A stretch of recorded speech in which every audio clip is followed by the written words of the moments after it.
Welcome back. It's Finance Friday, another special edition of Money Girl where I answer your burning money questions. Today's topic comes from Emil, who says, I purchased a home several years ago and my payment includes private mortgage insurance, or PMI. I also have other debts, including student loans and a small credit card balance. My income increased this year, so I have extra money to pay off my debt. Should I focus first on balances with the highest interest rates or pay my mortgage down so I can get rid of PMI? Thank you so much for your question, Emil. It's a great one. Knowing the best way to use your extra money is critical for taking control of your finances and getting out of debt. This podcast will explain what PMI is and how to know if getting rid of it should be your top financial priority. Thanks, everyone, for downloading episode 915 of the Money Girl podcast. I'm Laura Adams, an award-winning author, speaker, on-camera spokesperson, and the founder of The Money Stack. That's my Substack newsletter. You can subscribe for free or support the show and become a paid member and get access to live educational events. You can learn more and connect with me and sign up for The Money Stack when you visit lauradadams.com. That's also where you can email your money question, and you can learn more about my books and courses. You can also record a brief question or comment if you prefer to send it in that way. Just call our voicemail at 302-364-0308. I look forward to hearing your question and featuring it on the show. So let's talk about private mortgage insurance.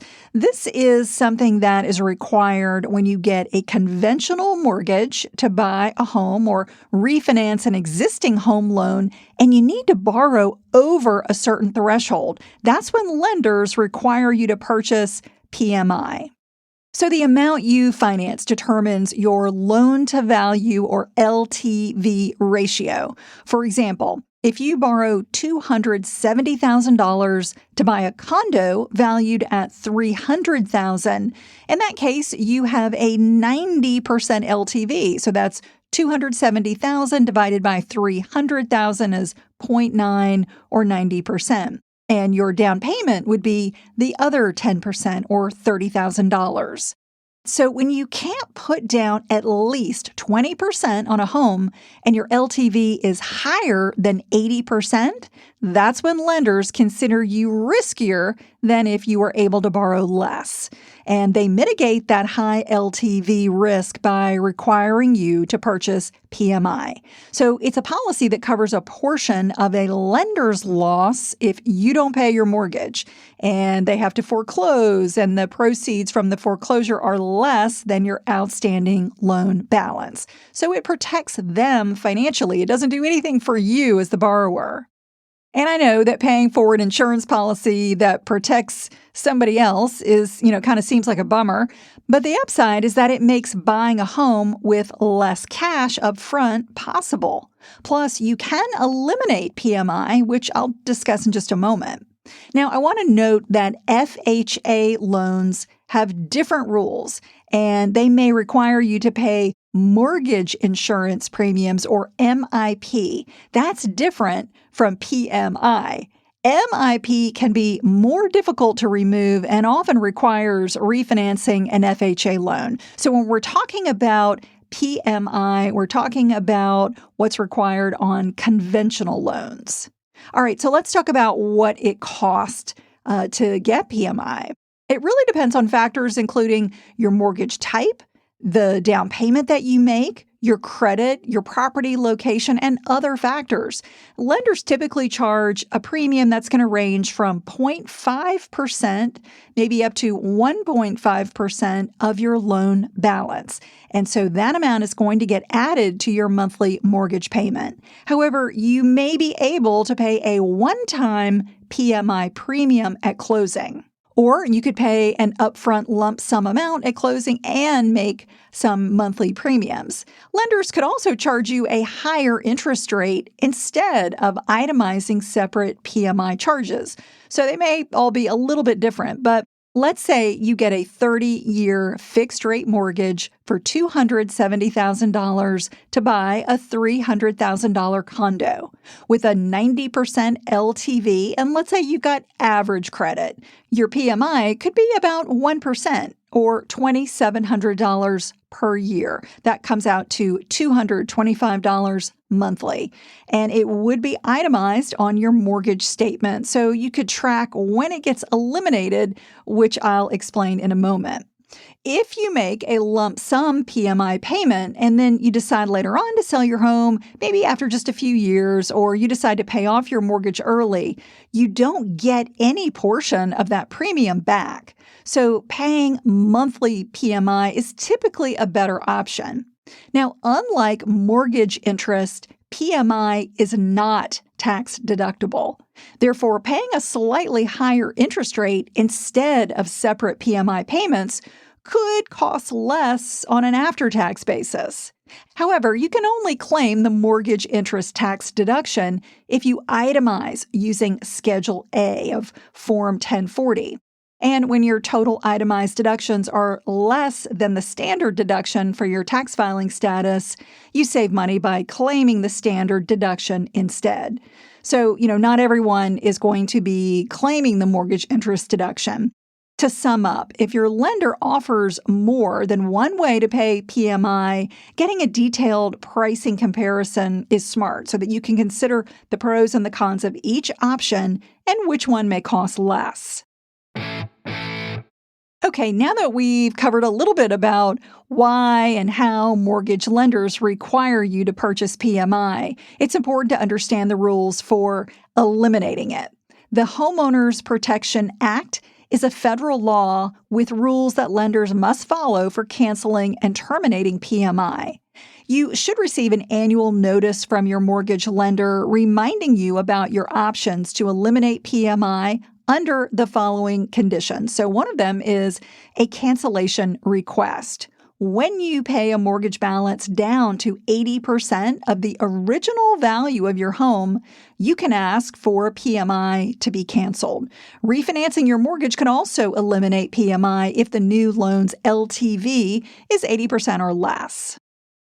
And when we're talking about the original home value, it can be the price you paid, or it could be its appraised value when you bought the property, whichever is less.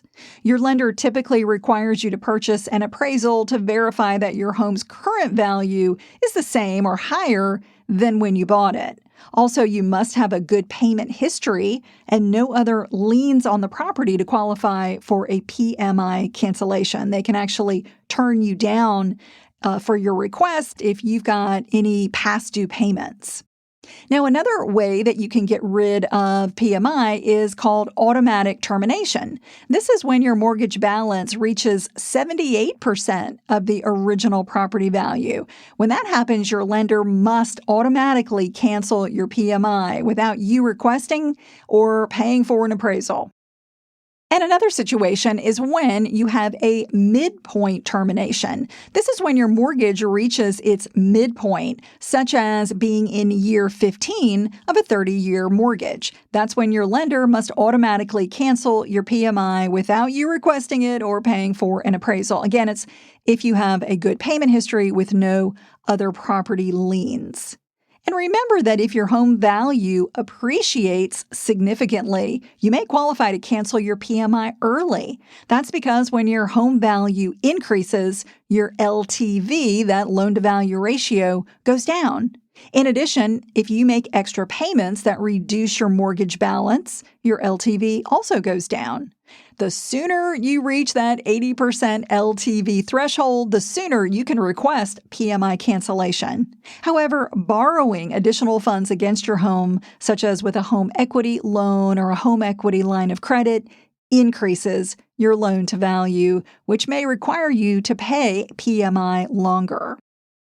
So Emil asked a great question about what to prioritize: paying down a mortgage to eliminate PMI or focusing on other debt when you've got extra money to send to your debts. First, I recommend that Emil consider other essential financial goals, like investing for retirement and saving for emergencies. If Emil doesn't have a healthy cash reserve or isn't regularly contributing at least 10 to 15% of gross income to a retirement account, like an IRA or a workplace 401k, that should be a top priority. Also, it's important to mention that if Emil has any dangerous debts, like accounts and collections or credit cards with sky-high interest rates, they should be addressed first. As Emil mentioned, it's generally best to pay off debt in order of the highest to lowest interest rate. Now, assuming Emil's finances are in relatively good shape, how does paying PMI compare to a student loan and a small credit card balance? Well, one way to answer this question is to pretend that your monthly PMI is an interest expense. For example, if you borrowed $270,000 for a $300,000 home, you'd need an 80% LTV to request PMI cancellation. So that means you'd have to pay down your mortgage to $240,000. And assuming you're near the beginning of a loan term, you'd need to pay about $30,000. So that's $270,000 minus $240,000 to get there. And if you pay $225 a month or $2,700 a year for your PMI, you could calculate it as a proxy for annual interest on a $30,000 loan. So by dividing your annual PMI, the $2,700 figure, by the amount you have to pay by $30,000, you get 0.09 or 9%. You want to think of that as an amount you're currently paying in addition to your mortgage interest rate. And if your mortgage costs 6.5%, you could be paying more like 15% during the years you pay PMI. Again, just sort of thinking of PMI as a proxy of interest. However, this is definitely an imperfect calculation because it does not account for the extra you pay toward your principal mortgage balance. It doesn't account for how much equity builds as you prepay the loan or any home price appreciation. Also, the benefits of prepaying a mortgage to eliminate PMI decrease if you claim the mortgage interest deduction.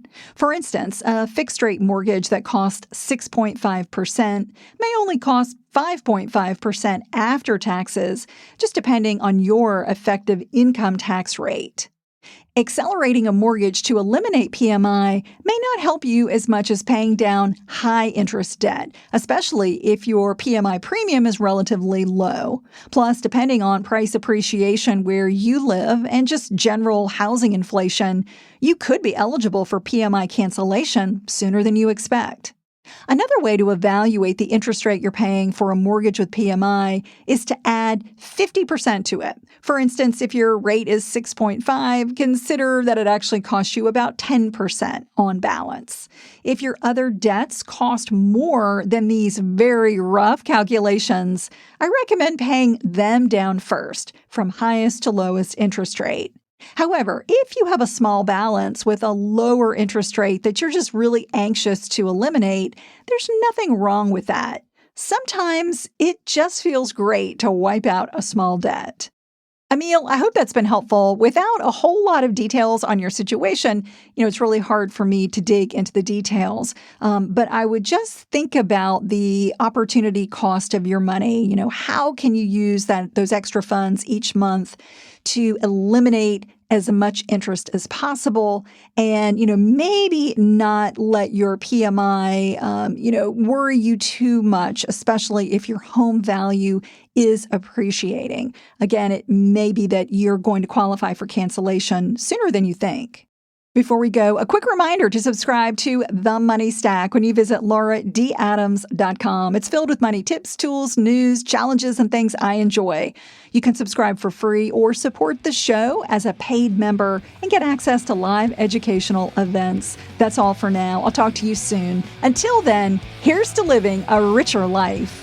Money Girl is a quick and dirty tips podcast, and we've got a great team that I want to thank. Steve Rickyberg audio engineers the show. Brandon Gachus is our director of podcast. Holly Hutchins is our digital operations specialist. Morgan Christensen is our advertising operations specialist. Davina Tomlin is our marketing and publicity associate. And Nathaniel Hoops is our marketing contractor.